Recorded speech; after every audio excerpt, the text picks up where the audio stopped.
जिस गुजरात में अभेद है मोदी का किला, जिस गुजरात में 26 साल से नहीं हारी बीजेपी,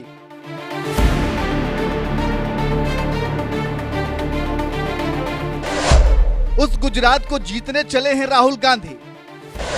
कांग्रेस के इस दावे में कितनी है सच्चाई? दिग्गज पत्रकार ने कांग्रेस की हैसियत बताई।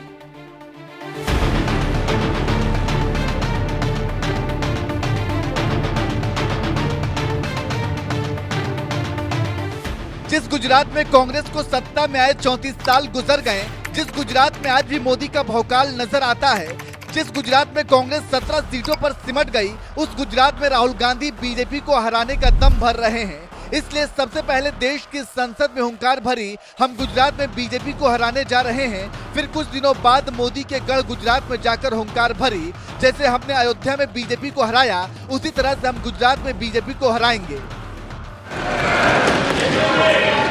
आप लिख के ले लो, लिख के ले लो। आपको ऑपोजिशन इंडिया गठबंधन गुजरात में हराने जा रहा है।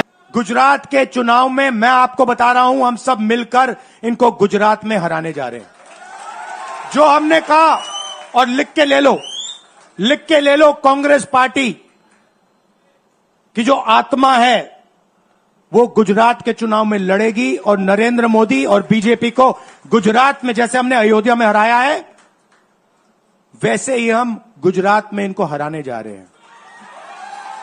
कौन हराएगा? हमारे लीडर हराएंगे, हमारे बब्बर शेठ टाइगर हराएंगे। तमाम विपक्षी पार्टियों के साथ गठबंधन करने वाली कांग्रेस पहली बार मोदी सरकार को बहुमत के आंकड़े से नीचे क्या लेकर आ गई। उसे लगता है कि अब मोदी के गढ़ गुजरात में भी बीजेपी को हरा देंगे। इसलिए नए नए नेता विपक्ष बने राहुल गांधी बड़े ही आत्मविश्वास के साथ हुंकार भर रहे हैं कि हम गुजरात में बीजेपी को हरा देंगे। लेकिन लगता नहीं है कि बीजेपी को गुजरात में हराना इतना आसान भी है जितनी आसानी से राहुल गांधी बीजेपी को हराने की बात कर रहे हैं। क्योंकि अभी कुछ ही साल पहले 2022 में जब गुजरात में विधानसभा चुनाव हुआ था, तो उस चुनाव में बीजेपी ने 182 में से 156 सीटें लाकर प्रचंड बहुमत के साथ जीत हासिल की थी, तो वहीं पूरी कांग्रेस महज 17 सीटों पर ही सिमट गई थी। ये नतीजे सबूत हैं कि मोदी को गुजरात छोड़े भले ही 10 साल हो गए हों, लेकिन गुजरात ने आज भी मोदी पर ही भरोसा करना नहीं छोड़ा है। लेकिन इसके बावजूद राहुल गांधी कह रहे हैं कि लिख के ले लो, हम गुजरात में बीजेपी को हराने जा रहे हैं। गुजरात के चुनाव में मैं आपको बता रहा हूं, हम सब मिलकर इनको गुजरात में हराने जा रहे हैं। जो हमने कहा, और लिख के ले लो, लिख के ले लो, कांग्रेस पार्टी की जो आत्मा है वो गुजरात के चुनाव में लड़ेगी और नरेंद्र मोदी और बीजेपी को गुजरात में जैसे हमने अयोध्या में हराया है, वैसे ही हम गुजरात में इनको हराने जा रहे हैं। कौन हराएगा? हमारे लीडर हराएंगे, हमारे बब्बर शेठ टाइगर हराएंगे। गुजरात जीतने का दावा कर रहे राहुल गांधी क्या वाकई बीजेपी को हरा देंगे? क्या 34 साल बाद कांग्रेस गुजरात में जीत का झंडा लहरा पाएगी? इन सवालों का जवाब दिया है जानी मानी पत्रकार शीला भट्ट ने, जिन्होंने न्यूज तक से बात करते हुए बताया, देश के अंदर गुजरात बहुत अलग राज्य है और राहुल गांधी ने इसको लेकर ये बात चालाकी से कही है। लेकिन उन्हें ये नहीं पता कि गुजरात की जनता को अभी भी लगता है कि प्रधानमंत्री ही गुजरात को चला रहे हैं, प्राइम मिनिस्टर ही गुजरात के चीफ मिनिस्टर हैं। जब तक मोदी दिल्ली की कुर्सी पर हैं, गुजरात को हिला पाना बहुत कठिन है। वहाँ की जनता यही मानती है कि हमारा पीएम ही हमारा सीएम है, वहाँ पर सिर्फ संवैधानिक तौर पर मुख्यमंत्री बने हैं। लेकिन जनता के मन में अभी भी मोदी ही है। ऐसा 1 साल या 2 साल से नहीं, पिछले 10 साल से हो रहा है। मोदी की वजह से वोट मिल रहे हैं और आगे भी मिलते रहेंगे। नरेंद्र मोदी पहली बार साल 2001 में गुजरात के मुख्यमंत्री बने थे और सत्ता संभालने के बाद उन्होंने गुजरात को इतना बदल दिया कि पूरे देश में गुजरात मॉडल की चर्चा होने लगी। यहाँ तक कि इसी गुजरात मॉडल के दम पर नरेंद्र मोदी देश के प्रधानमंत्री भी बन गए और प्रधानमंत्री बनने के बावजूद गुजरात का दौरा समय समय पर करते रहते हैं, जिससे गुजरात की जनता को यह एहसास न हो कि मोदी ने गुजरात छोड़ दिया है। यही वजह है कि मोदी के गुजरात छोड़ने के बाद 2 विधानसभा चुनाव हुए और दोनों ही विधानसभा चुनाव में बीजेपी ने गुजरात में पूर्ण बहुमत की सरकार बनाई। इसलिए पत्रकार शीला भट्ट मानती हैं कि जब तक मोदी दिल्ली की कुर्सी पर हैं, गुजरात में बीजेपी को हिला पाना कांग्रेस के बस की बात नहीं है। हालांकि साल 2017 के विधानसभा चुनाव के बाद जरूर कांग्रेस के पास बीजेपी को हराने का मौका था, जब गुजरात में कांग्रेस बीजेपी को 99 सीटों पर ले आई थी, जो बहुमत के आंकड़े 92 सीटों से महज 7 सीट ही ज्यादा थी। लेकिन अगले 5 सालों तक बीजेपी ने इतनी मेहनत की, जिसका असर 2022 के विधानसभा चुनाव में नजर आया, जब बीजेपी ने इतिहास रचते हुए पहली बार 182 में से 156 सीटें जीत ले गई। इतनी सीटें तो बीजेपी को उस वक्त भी नहीं आई जब नरेंद्र मोदी गुजरात के मुख्यमंत्री हुआ करते थे।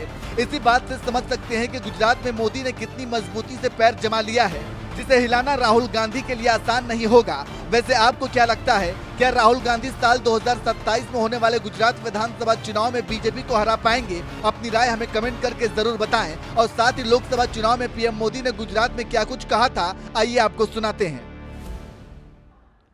2014 में जब आपने मुझे दिल्ली भेजा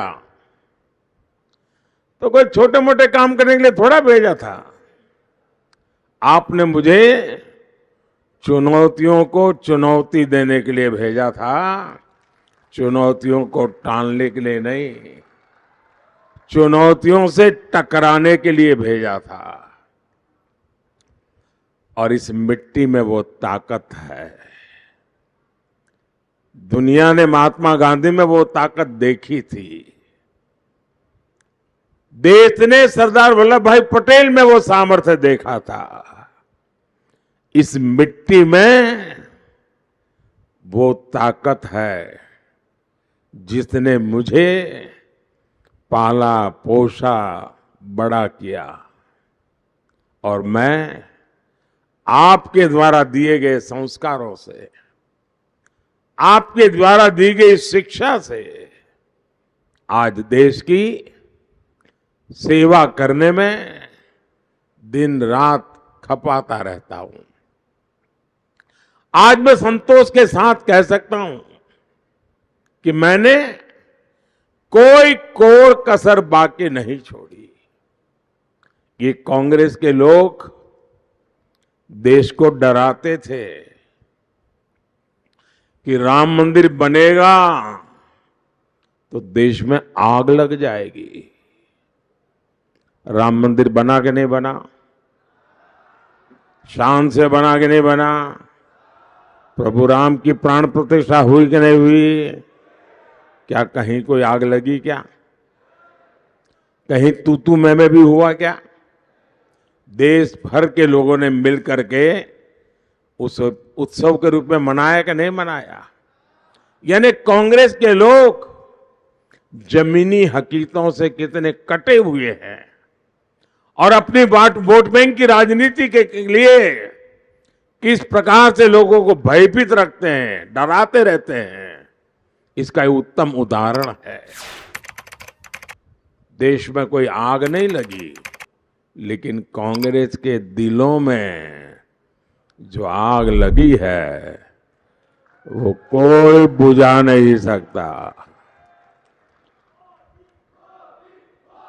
आप कल्पना कीजिए,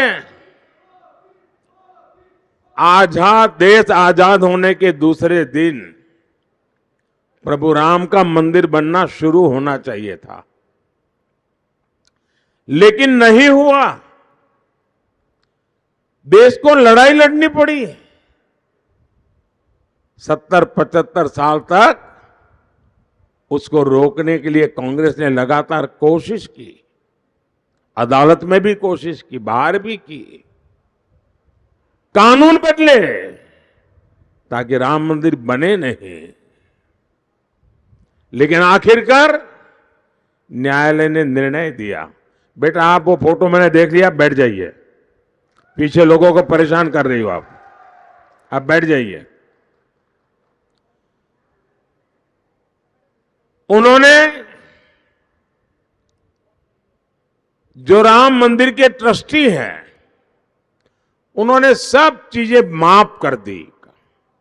जिन जिन लोगों ने राम मंदिर का विरोध किया था, सब कुछ माफ कर दिया, और माफ करके उनके घर जाके उनको निमंत्रण दिया कि आओ नए सिरे से अपन आगे बढ़ते हैं।